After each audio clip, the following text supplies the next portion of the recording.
मिलिला प्रचंड शब्दर कारण supersonic jet पर होइथिला प्रचंड शब्द। तीनोटी जिले में बुधवार शुभिथिला प्रचंड शब्द। भद्रक, केन्दुझर, जाजपुर रे होइथिला प्रचंड शब्द।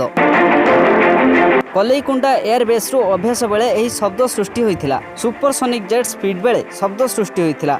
एयरबेस रो जने अधिकारी एने सूचना दैछंती। सुखोई किंबा F-16 पई यही शब्द सृष्टि होइथिला। RSAF एवं IAF मिलित अभ्यास जारी रखिछंती।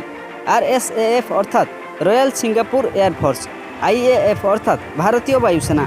आसंता डिसेम्बर 14 पर्यंत यही अभ्यास चलिबो। आगो को मध्य एमिति शब्द शुणिबाकू मिल पारे। शब्द प्रति कौनसी विपद नथिबा अधिकारी जनक सूचना दैछंती।